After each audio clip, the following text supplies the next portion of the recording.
All right, the world's largest democracy, India's mammoth parliamentary elections roll into the second of the 7 phases today, and with all eyes on the southern states of Kerala and Karnataka.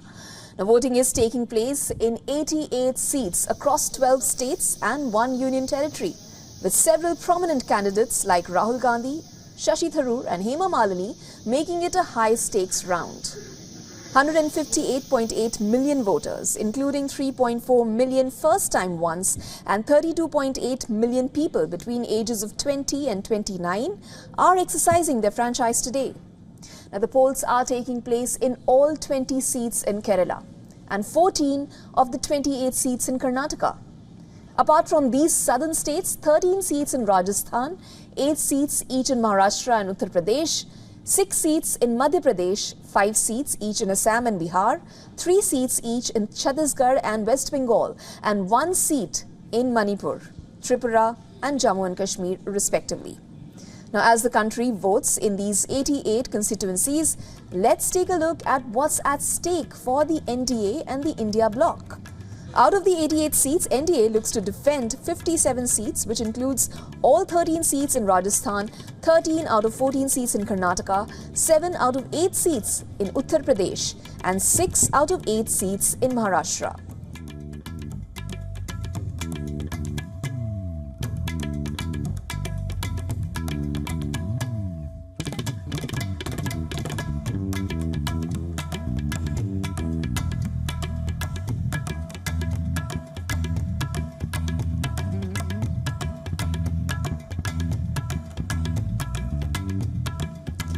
While for the India bloc, they seek to defend 23 seats, which include all 20 seats in Kerala and 1 each in Bihar, Karnataka and Maharashtra.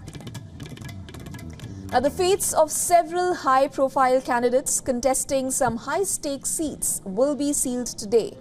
In Uttar Pradesh, BJP has fielded actor and sitting MP Hema Malini from Mathura. In Meerut, the party has picked Arun Govil as its contender.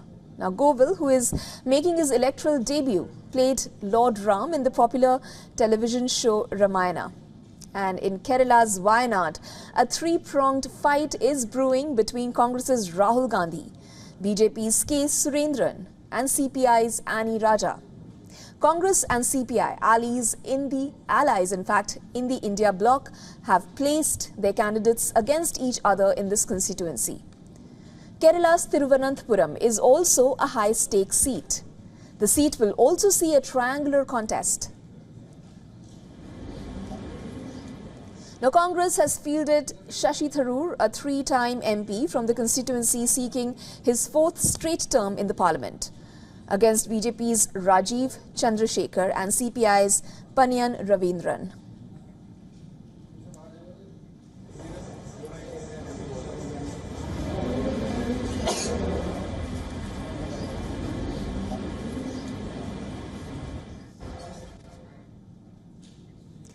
And to give us more details, our correspondent Dharamjot Kaur now joins us, and she is very patiently been waiting for us in Noida, which is also polling today. Dharamjot, thanks so much for joining us on the broadcast. Tell me, what are your first impressions? What are you seeing around you? How is the voter turnout?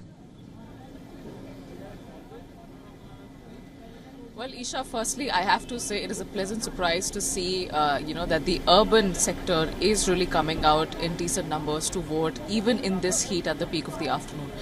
Cars are still arriving, families are lining up, to exercise their fundamental right. So it is heartening to see that the apathy of the urban voters, so to say, that we saw in the first phase of the polls, that is not currently visible as far as at least the Gautam Budh Nagar constituency is concerned.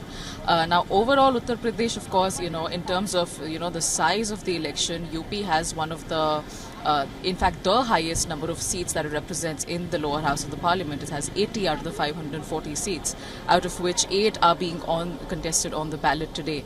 So we have about 14 million eligible voters that we're talking about, over 91 candidates in the fray across the 8 constituencies. So all in all, a very large-scale election just for the state of Uttar Pradesh alone. Is there an impact of the heat on the voter turnout here? Not so much. In fact, local poll officials are saying that they will expect the turnout to increase in the later hours of the evening, especially between 4 p.m. to 6 p.m., which is the last 2 hours of polling, when a lot of people turn up from work, from their homes, when the temperature is also a little cool. Isha? All right, Dharamjot, I was about to ask you about the impact of the heat there, because as we saw in the first phase, and you were reporting live for us then as well, you probably expected that it was because of the excessive temperatures, and the area around the capital of the country, which is also the Gautam Budh Nagar constituency, was expected to receive fairer climes, so to say. The temperatures were supposed to be better as expected when compared to the heat wave that the country was expected to receive during the election season. Would you say that it is in fact probably a little more comfortable weather today that is probably, has compelled the voters to come out and vote? Well, Isha, the first couple of hours when polling started at around 7 a.m., the weather was incredibly comfortable, which is why we saw a steady stream of, a very specific demographic from retired personnel to elder senior citizens who were out to cast their ballot. As the day progressed, we saw more of, the working class approach. But even in the afternoon right now with the heat at its peak, it's not, we don't see the polling booths completely empty. In fact, within a 2-mile radius, there are about 4 polling booths, and all 4 of them have seen a steady stream of people coming in to cast their ballot. So the heat, while yes, it can be a deterrent, and it has been in terms of what the temperatures were like early morning, people are still, showing up and coming out to vote. But of course, this will only get better now as the day progresses, and that's the hope, because usually for Uttar Pradesh, the voter turnout on an average has been around, 60 to 61%, as compared to the national average of around 66 to 67%. So poll officials, who really had weeks of campaigning going on, to kind of encourage people to step out and cast their ballot, they're expecting to see a turnaround of their efforts and expecting to see people come out in larger numbers as compared to the trend that they've seen in the past 2 elections. Isha? All right, Dharamjot, thank you so much for joining us with those details. For all the latest news, download the WION app and subscribe to our YouTube channel.